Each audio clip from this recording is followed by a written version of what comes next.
The faint chatter of students faded into the distance as the classroom door creaked shut. Inside, a rare stillness hung in the air, broken only by the rhythmic tick of the wall clock. Ebube glanced around, his heart racing, unsure if it was the heat of the afternoon sun streaming through the windows or the quiet tension between him and Chineye that made him feel breathless. "Why didn't he go out to play?" Chineye asked, her voice barely above a whisper. She was sitting cross-legged on a desk, her plaited hair tied with ribbons that fluttered as she tilted her head. Her inquisitive eyes locked on his, a mix of innocence and something he couldn't quite name. "I don't feel like playing," Ebube replied, scratching the back of his neck. "What about you?" Chineye shrugged, a mischievous smile spreading across her face. "I wanted to see if you'd stay." Her words lingered in the air, and Ebube's gaze flickered to the door before returning to her. The playground echoed with shrieks of laughter, distant and far removed from the small world they shared in that moment. "Do you ever think about things we see in movies?" Chineye asked suddenly, her voice soft but daring. Ebube froze, his cheeks burning. "What kind of things?" Chineye leaned closer, her breath warm and quick. "You know, when they..." Her words trailed off, but the meaning was clear. Ebube's pulse thundered in his ears, and before he could think, their faces were inches apart. A mix of curiosity and trepidation pulled them together as if an invisible thread had bound them. In the stillness of the room, their lips met, tentatively, awkwardly, yet charged with an energy neither could comprehend.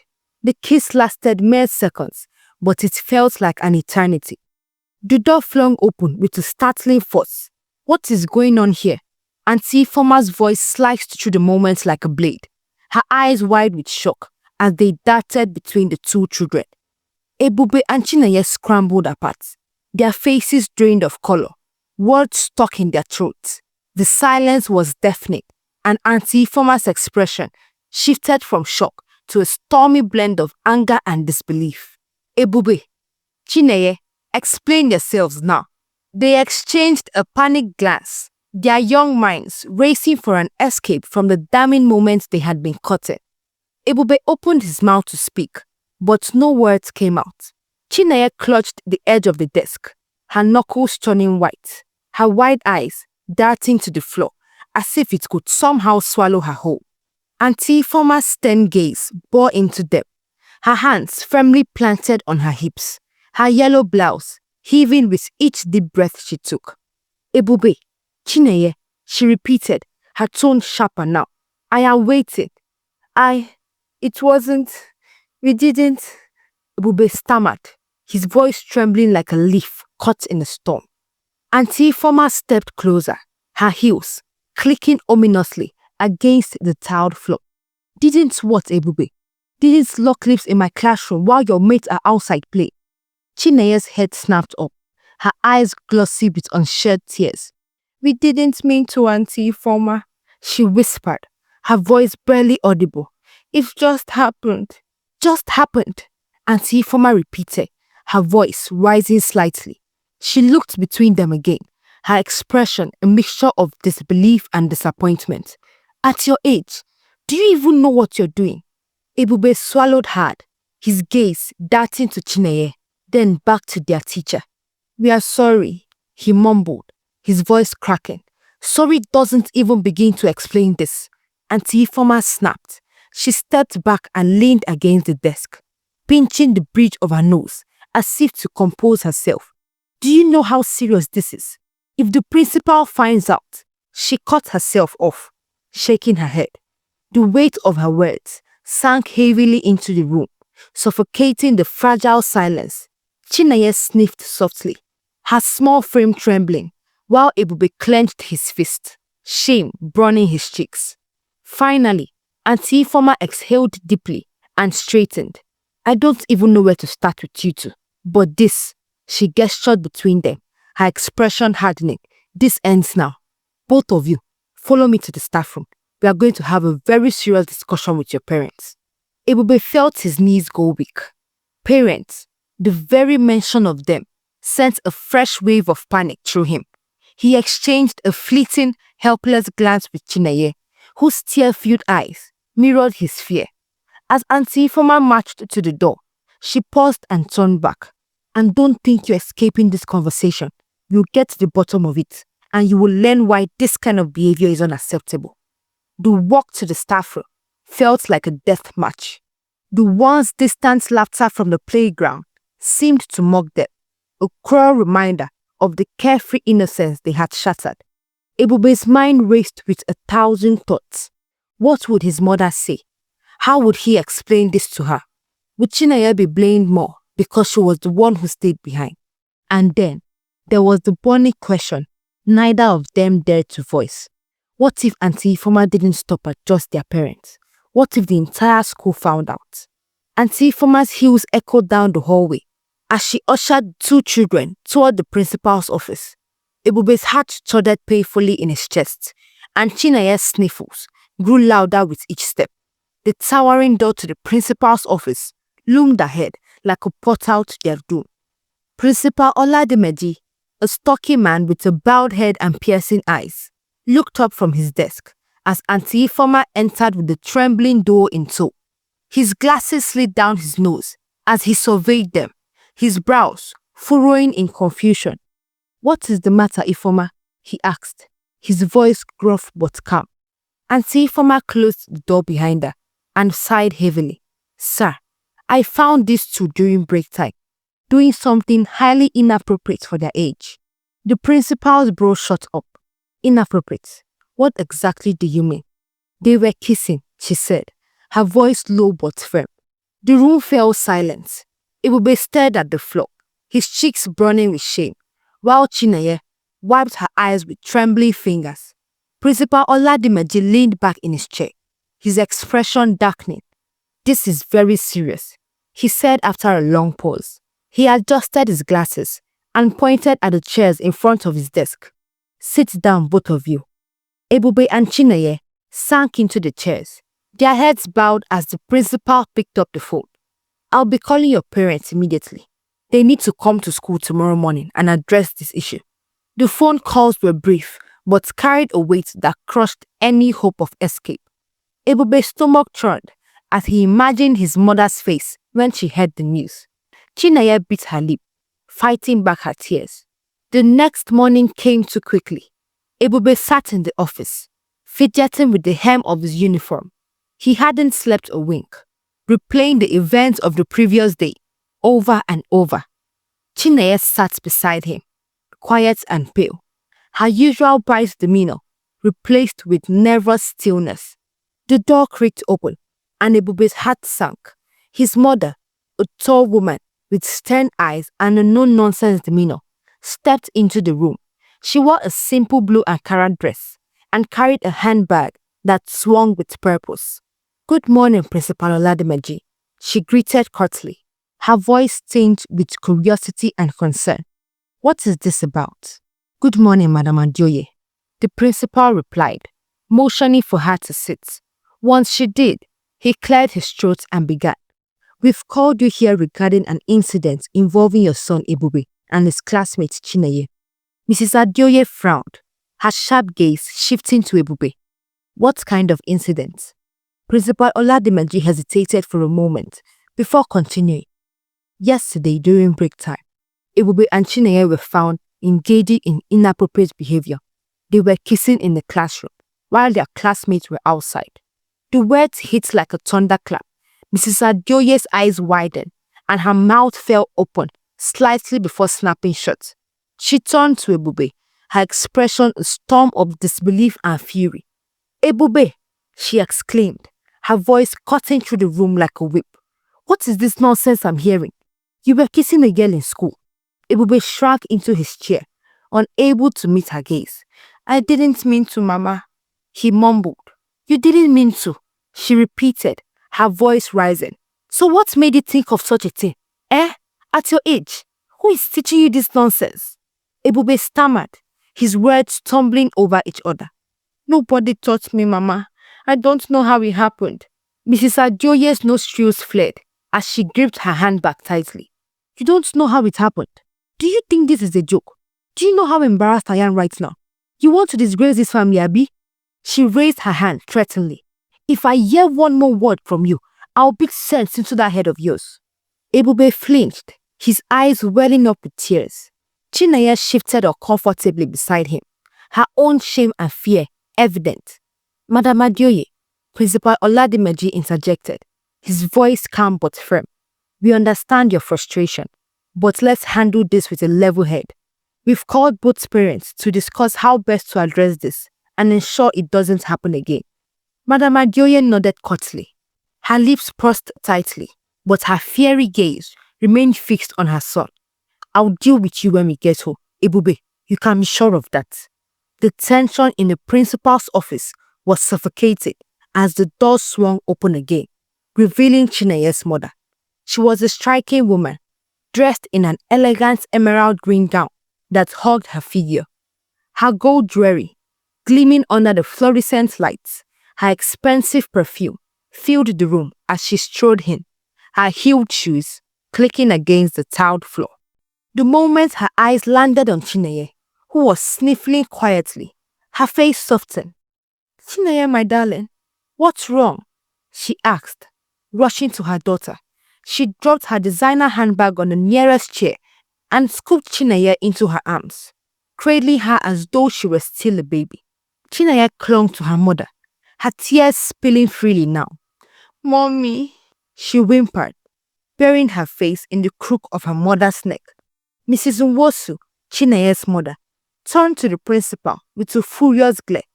Why is my daughter crying? What has happened to her? Principal Oladimeji cleared his throat and gestured for her to take a seat. Good morning, Mrs. Nwosu. Please calm down. We are just about to discuss the matter. Discuss what exactly? She demanded, still holding Chinaye protectively. What have you done to my child? Mrs. Adioye shifted in her seat, folding her arms and glaring at Mrs. Nwosu with thinly veiled disdain. Ebube cowered further, knowing things were about to get worse. The principal adjusted his glasses and began carefully. Yesterday, during break time, Chinaye and Ebube were found engaging in behavior that is inappropriate for their age. They were kissing in the classroom. The room fell silent, save for Chinaye's soft sobs. Mrs. Nwosu blinked in surprise, then turned to her daughter, her expression a mix of shock and concern. Chinaye, is this true? Chinaye nodded reluctantly, her face still buried against her mother's shoulder. Taking a deep breath, Mrs. Nwosu gently pulled her daughter back to look her in the eye. Why would you do something like that, Chinaye? You're just a little girl. What were you thinking? Chinaye sniffled, her lips quivering as she spoke. I saw it in the movies I watched, Mommy, she admitted, her voice barely above a whisper. Mrs. Nwosu frowned, stroking her daughter's hair as if to calm her down. The movies, Chinaye, those are not real life. They are not for you to copy. Meanwhile, Mrs. Adioye let out an audible scoff, shaking her head in disbelief. Movies, she repeated, her tone dripping with contempt. She turned her piercing gaze to Mrs. Nwosu.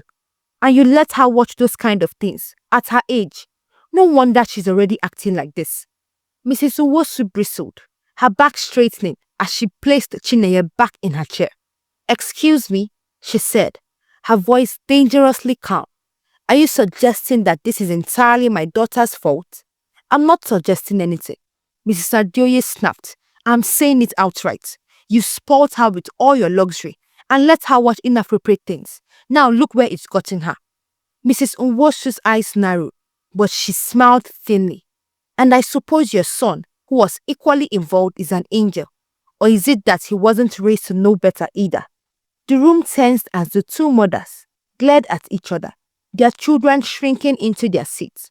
Principal Oladimeji cleared his throat loudly to regain control of the conversation.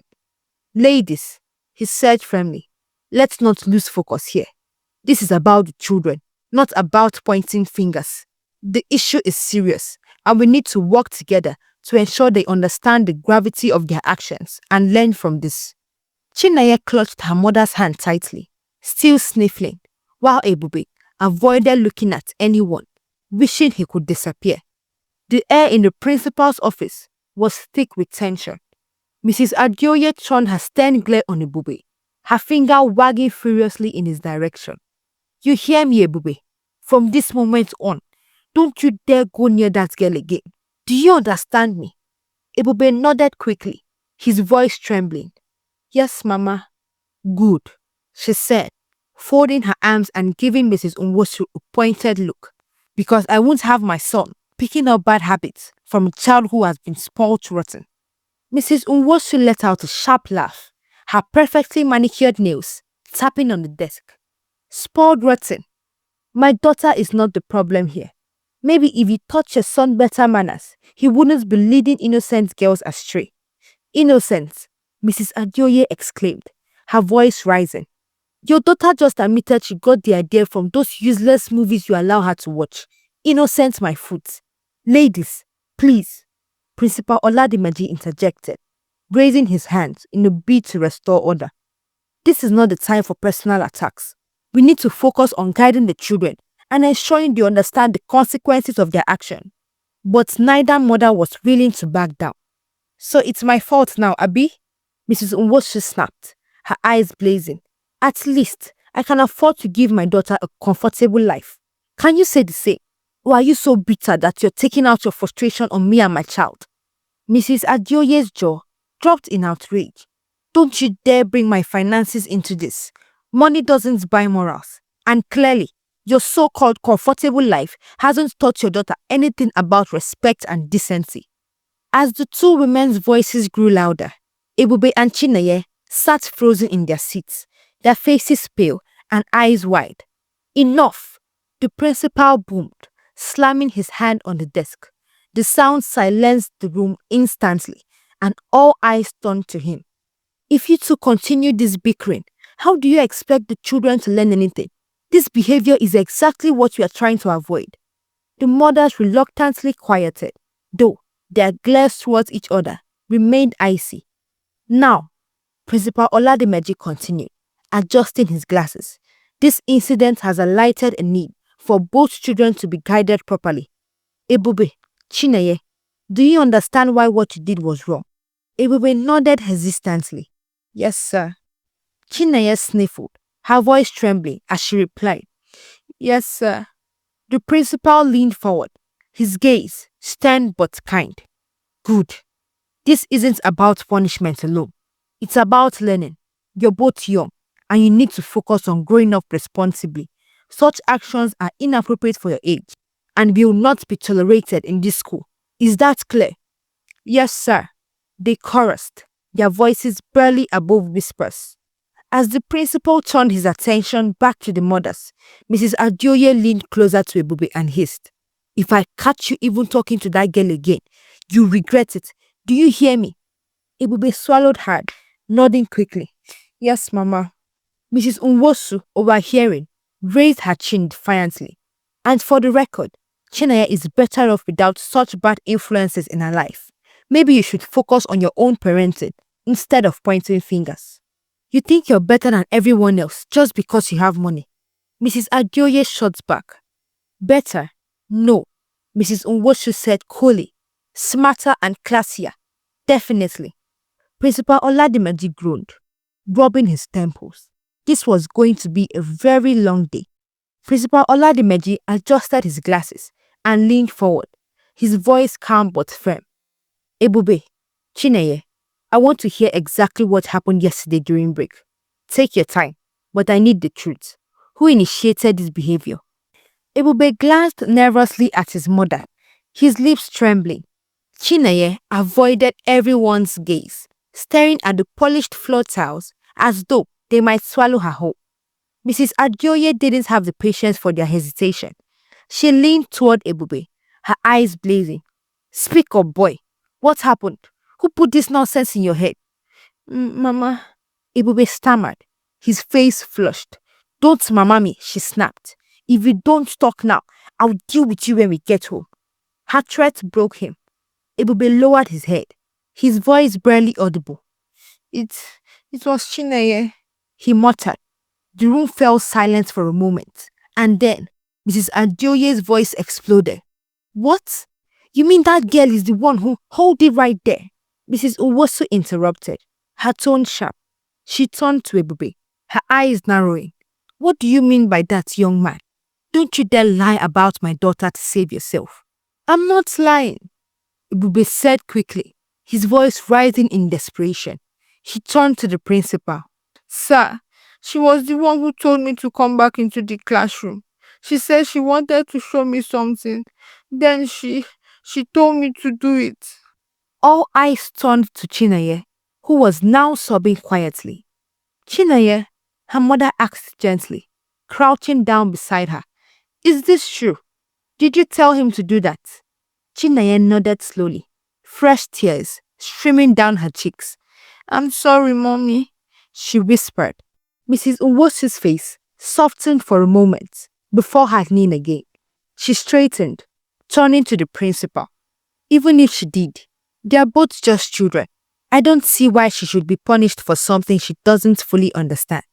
Principal Oladimeji sighed deeply, rubbing his temples again. Mrs. Uwosu, while I understand your perspective, this is a serious matter. Both children acted inappropriately, and they must face the consequences to learn from their mistake. I've decided that Ebube and Chineye will clean the library and assist the janitor for 1 week during break time. Excuse me, Mrs. Uwosu said sharply, her hand flying to her hip. You want my daughter to do manual labor as punishment? Absolutely not. I won't allow it. It's not manual labor. It's a way to instill discipline, the principal said patiently. This is the standard consequence for such incidents. Not for my Chineye, she declared, standing tall. If you think I'll let her scrub floors and dust bookshelves like some common child, you're mistaken. Find another way to handle this. Mrs. Adioye couldn't hold back her anger any longer. So your daughter is too good for punishment, Abi? No wonder she's already acting like this at her age. My daughter is not some street child, Mrs. Uwosu retorted coldly, and unlike some people here, I refuse to humiliate her just to make a point. Enough! Principal Oladimeji's voice boomed, silencing them both. This is my school, and these are my rules. If you're not satisfied, you're welcome to withdraw your children. Otherwise, the punishments will stand. Mrs. Uwosu's jaw tightened, but she didn't respond immediately. She pulled Chineye closer, smoothing her hair, as though shielding her from the tension in the room. Mommy, Chineye whispered, I don't want to clean the library. You won't, her mother assured her, glaring at the principal. Not while I'm here. The room once again fell into tense silence, the impasse thickening the air. Mrs. Uwosu adjusted her designer scarf, her lips curling into a cold smile as she gathered her purse and prepared to leave. She gave the principal one last glare, then turned her attention to Mrs. Adioye, her voice laced with venom. You, she said, pointing an immaculately manicured finger at Ebube's mother. You think you can embarrass me and my daughter here today and get away with it? Just wait, I'll deal with you. Mrs. Adioye straightened, her eyes narrowing as she folded her arms. Deal with me. Is it by the same useless parenting methods you used to ruin your child? You can try, but you regret it. Mrs. Uwosu let out a sharp laugh, her perfectly arched brows raised in mock surprise. Regret it? Let me remind you, madam, that I don't live in your little world. People like you should watch their mouths when addressing someone like me. The threat lingered in the air, and even Principal Oladimeji, who had been trying to restore calm, stood stunned. I am not afraid of your wealth or your empty threats, Mrs. Adioye fired back, stepping closer. Go ahead and do your worst, but my son will never be near your spoilt brat again. I promise you that. Ebube sat frozen in his chair, his head low as his mother's voice rang in his ears. Chineye, still leaning into her mother's side, clung tightly to her arm, peeking at the heated exchange with wide, teary eyes.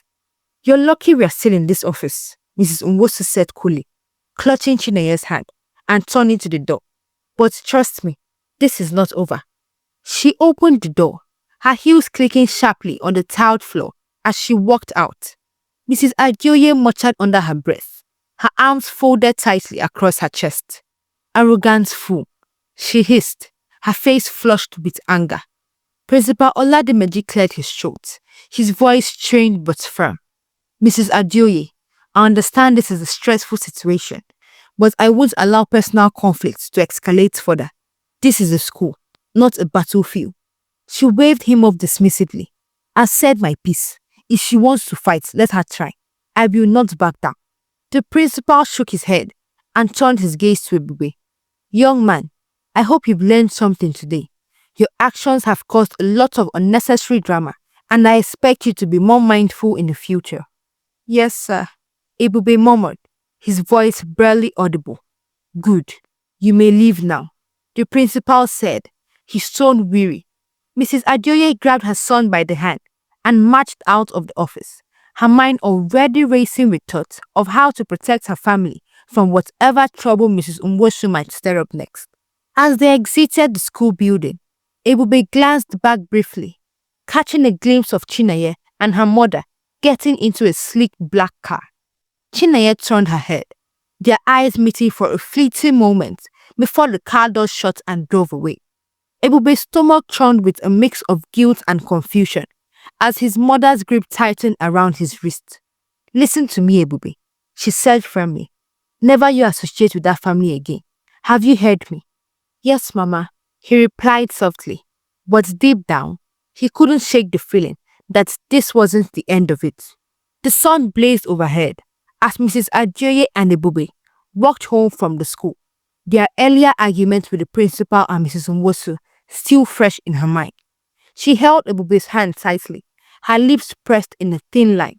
Meanwhile, just a block away, Mrs. Unwosu's sleek black SUV was parked by the corner, the windows tinted dark enough to conceal her from prying eyes. She had dropped Chineye in the back seat, and the little girl sat quietly, staring out the window. There they are, Mrs. Unwosu muttered under her breath, her grip tightening on the steering wheel as she spotted Mrs. Adioye and Ebube approaching. Her face darkened, the insults from earlier replaying in her mind like a broken record. Mommy, can we go home now? Chineye asked softly, unaware of her mother's shimmering anger. Not yet, Mrs. Unwosu said, her voice unusually cold. As Mrs. Adioye and Ebube reached the corner, the roar of the SUV's engine suddenly grew louder. In a blur, the vehicle lurched forward, swerving dangerously close. Mommy, what's happening? Chineye cried, clutching the seatbelt as the car sped toward the unsuspecting door. Before either of them could react, the SUV's bumper grazed Mrs. Adioye, sending her sprawling into the pavement. Ebube, caught in the confusion, stumbled and hit his head on the curb. The screech of the tires echoed through the streets as the SUV sped off, leaving a trail of dust and chaos behind. In the back seat, Chineye screamed at the top of her lungs. Mommy, what did you do? Stop the car. Go back, please. Her tiny hands clawed at her mother's arm, tears streaming down her face. Mommy, they are hurt. We have to help them. Sit down, Chineye. Mrs. Unwosu backed, her voice shaking with a mix of panic and fury. But Chineye refused to be silenced. She tugged at her mother's dress, sobbing uncontrollably. Please, Mommy, please. It's Ebube and his mom. They are hurt. We can't just leave them. Enough, Mrs. Unwosu snapped, her knuckles white as she gripped the steering wheel. They'll be fine. Someone will find them. This is not our concern. But it is, Chineye shouted, her voice piercing. You hit them, Mommy. You hurt them. For a moment, Mrs. Unwosu's composure faltered, her eyes flickering to the rearview mirror, where the scene of the accident was fading in the distance. Chinaye's cry filled the car, her words cutting through the silence like a blade. As the SUV disappeared around the bend, the dust settled, leaving behind a haunting stillness. On the pavement, Mrs. Adioye groaned in pain, her arm clutching her side as she tried to reach for Ebube, who lay motionless beside her.